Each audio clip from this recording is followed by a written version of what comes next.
In a quiet suburban neighborhood, tensions often run high, especially when it comes to community security. This story recounts a shocking incident involving a homeowners association, HOA, security officer who pulled a gun on my daughter, unaware of her true identity as an FBI tactical commander. The incident, it was a typical Saturday afternoon when my daughter decided to take a stroll around the neighborhood. As she walked past the community pool, she noticed the HOA security officer patrolling the area. This officer, known for his overzealous approach to enforcing neighborhood rules, approached her with an aggressive demeanor. "Hey, you can't be here," he shouted, accusing her of violating HOA regulations. My daughter, taken aback by his hostility, calmly explained that she was merely enjoying her day off. Escalation. The situation escalated quickly. The officer, feeling disrespected, reached for his weapon. In that heart-stopping moment, my daughter revealed her badge, identifying herself as an FBI tactical commander. The officer froze, his expression shifting from anger to disbelief. Aftermath. As the dust settled, the reality of the situation began to sink in. The officer, realizing his grave mistake, quickly backed down. My daughter reassured him that she had no intention of pressing charges, but the community was left shaken by the incident. Conclusion. This experience served as a stark reminder of the importance of understanding and respect within our communities. It also highlighted the risks that can arise when authority is wielded without proper training or discernment. As for my daughter, she continues to serve her community both as a law enforcement officer and as a reminder that appearances can be deceiving. In a quiet suburban neighborhood, tensions often run high, especially concerning community security. This story recounts a shocking incident involving a homeowners association, HOA, security officer who pulled a gun on my daughter, unaware of her true identity as an FBI tactical commander. The incident, it was a typical Saturday afternoon when my daughter, Jess, decided to take a stroll around the neighborhood. With the sun shining and a gentle breeze in the air, she felt at peace as she walked past the community pool. Jess had recently returned from a tough FBI training program where she honed her skills in tactical operations and crisis management. As she walked, she reflected on how far she'd come and how important her role was in protecting her community. As she approached the pool area, she noticed the HOA security officer, a man named Gary, patrolling with an air of authority that bordered on aggressive. The community had hired him to enforce its strict rules, but residents often complained about his heavy-handed tactics. Today would prove to be no different. "Hey, you can't be here," he shouted, pointing a finger at Jess as if she were a criminal.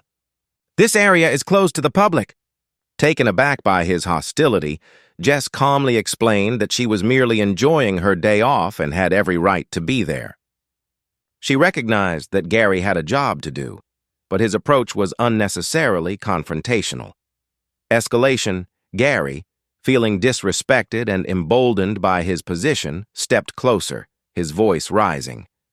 "I don't care who you think you are. You need to leave now."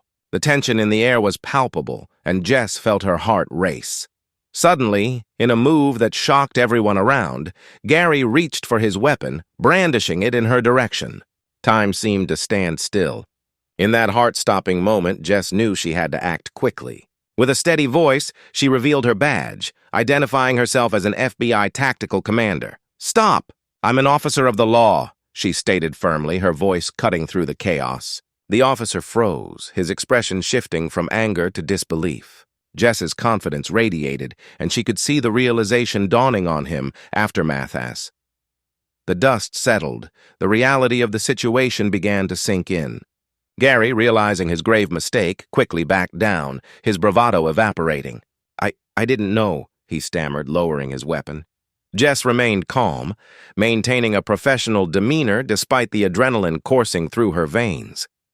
"Let's talk about this," she suggested, her voice steady. They moved to a quieter area, where she explained the importance of training and understanding the consequences of their actions. Gary listened, visibly shaken, as Jess shared her experiences in the field and the weight of responsibility that came with wielding authority. As word of the incident spread throughout the neighborhood, residents were left shaken. Many were outraged that a security officer would resort to such drastic measures. The HOA board convened an emergency meeting to address the incident, leading to discussions about the qualifications and training necessary for security personnel. Conclusion.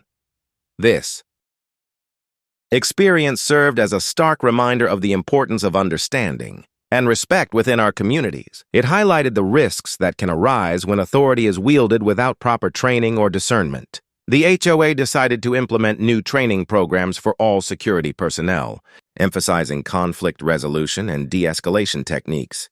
As for Jess, she continued to serve her community both as a law enforcement officer and as a reminder that appearances can be deceiving. She took the incident as a lesson in humility, recognizing that even in moments of tension, there is always an opportunity for dialogue and growth. In the end, the community emerged stronger, united in their commitment to safety and understanding. Jess became a beacon of hope, showing that even in the face of adversity, compassion and respect can pave the way for positive change. I, Mark Ashton, had always maintained a cautious neutrality with the estates at Stonebrook HOA. I paid my dues, kept my lawn perfect, and ignored the petty tyranny of the board, led by the perpetually outraged Mrs. Albright. However, the real source of the neighborhood's tension was their so-called security, a single, motorized golf cart driven by a man named Gary. Gary was a retired mall cop with a permanent scowl, a too-tight uniform, and a misplaced sense of authority. His only real job was to guard the back gate, which had been broken for 3 months. The HOA, in their infinite wisdom, had recently mandated new electronic key fobs for all residents, replacing the old system. The deadline was strict. No fob, no entry. My daughter, Agent Sarah Ashton, was coming home for a rare 2-week visit. Sarah hadn't been home much in the last 8 years. She was a senior agent for the Federal Bureau of Investigation, FBI, specializing in tactical operations and training, currently commanding a field office tactical unit. She drove a nondescript reinforced sedan, the kind of car that only looked like a nice sedan until you knew what was under the hood. The confrontation Sarah arrived late on a Friday night. I had forgotten to mail her a guest pass, and the old clicker was useless. She pulled up to the main gate's intercom. Gary, of course, was on duty. "Identify yourself and state your purpose," Gary's voice crackled through the speaker. "I'm Sarah Ashton, resident Mark Ashton's daughter." "I need access," Sarah replied, calm and professional. "No key fob, no entry," Gary stated, using his best authoritative mall cop tone. "Policy is clear." "The gate is broken, and I'm a resident's guest," Sarah said, her patience thinning. "I've been driving for 10 hours. Can you call my father or just let me through? I am the security director here, and I don't care if you're the Queen of England. You are unauthorized, and your vehicle looks suspicious. Reverse your car and wait for an authorized resident to arrive." That's when Gary did the unthinkable. He got out of his golf cart, approached her car, and unholstered his personal sidearm, a cheap, mismatched 9mm pistol, and pointed it directly at Sarah through the driver's window. "Last warning, lady. Get your suspicious vehicle away from the gate, or I will consider this a threat to the community and neutralize it." The sudden, horrifying glare of the gun sight caught my daughter's face. What Gary saw was a tired woman in a civilian car. What he didn't see was the 8 years of intensive, high-stress, real-world tactical training behind her eyes. The immediate response, Sarah's reaction, was instantaneous, textbook and terrifyingly efficient. She didn't scream. She didn't freeze. She engaged her training. "Weapon down. Authority is challenged." Sarah's voice boomed, completely transforming from weary traveler to commanding officer in less than a second. With a speed that blurred, she reached down to the center console. Gary took a step back, startled by the authority in her voice. He was about to yell something when the center console clicked open, revealing a true police-grade weapon, a compact, agency-issued pistol, still holstered, but she didn't draw it. Instead, she produced her FBI special agent badge and slammed it against the window, simultaneously pressing the large silver panic button on her agency phone.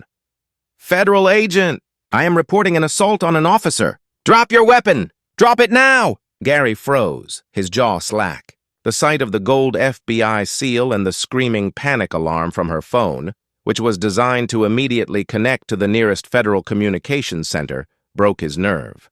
His cheap 9mm clattered onto the pavement. The aftermath I got the call less than a minute later.